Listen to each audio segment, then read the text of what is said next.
The age of lab-grown meat has arrived in this country. The world's first lab-grown burger has been cooked and eaten at a news conference in London. This is going to be the greatest revolution in the history of modern agriculture.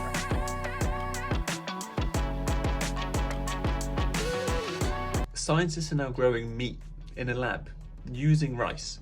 And this is just one of the latest innovations with something called lab-grown meat. Lab-grown meat is like what it says on the tin. It's meat that, instead of growing it farming an animal, scientists are growing it in a laboratory using science. So what actually happens? Why are people doing this? And is it really meat? So is it the same kind of meat that you would get in a supermarket? Like, is it the same thing? The answer is yes, it is the same thing. It's just grown in a different way. So instead of farming an animal, which takes land, it takes heat, it takes food, it takes antibiotics. And when I say food, it takes a huge amount of food to grow this. It takes pesticide, fertilizer, it causes pollution, it causes animal suffering. So instead of all of that, this meat is grown in the lab. They take a sample from the animal, a painless injection, and then they basically grow this cell into a steak, into a burger, into meat cells.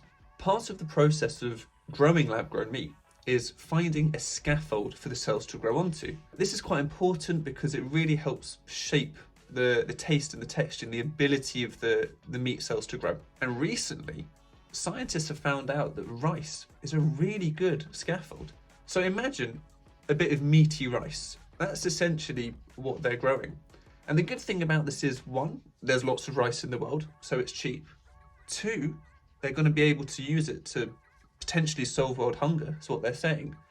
And three, it's going to make cooking a lot easier if you've got meaty bits of rice. As it stands, lab-grown meat does have a slightly higher environmental impact, carbon impact, than traditionally farmed meat. That's because it's quite energy intensive, and because it hasn't reached economies of scale compared to the meat industry, which is massive. Per burger, let's say, the CO2 or the energy is higher. Now, what's important to remember is that you can't just look at the carbon. You need to look at the entire impact of the product. So with meat, you've got impacts on biodiversity, nitrogen, phosphorus, soil health, land use, water use, antibiotic use, animal welfare, the misdirection of calories, because it takes, I think, on average about 10 calories to feed an animal to get 1 calorie out. So you've got all of these impacts of traditionally farmed meat, whereas with lab-grown meat, you've just got high energy costs. So in comparison, lab-grown meat is much more sustainable. And when it reaches economies of scale, you're not even going to be able to compare them. Traditionally farmed meat will just not make sense at all. It's a really interesting and innovative time for lab-grown meat. There's a few countries that have legalized it, Singapore and the United States, and other European countries are going through the process to make it legal. But we still have a long way to go, and there's some countries and states in the US that are pushing back. Why? Some people don't like the idea of it. That's nasty. Ugh, doesn't sound right. Some people think it's unnatural. I'm not really into lab-made things. It's unnatural.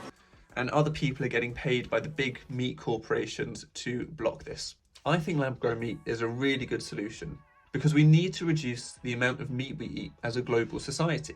And lots of people just aren't prepared to do that. So if we can change the way that we produce meat, if we can get rid of all of the suffering and all of the negative impacts associated with farming animals, we might be able to have our cake and eat it too. My name is Matt Uniman, and I've been working in sustainability for the last few years. Think of me as your unofficial sustainability guide. Someone who's able to break down the complicated sustainability topics into digestible information and videos for you, the person who's interested in sustainability, but might not have that expertise you get from working in sustainability. If you found this video useful and interesting, subscribe to my channel. I'm planning to do a lot more videos, and for anyone who's watching, thank you and see you soon.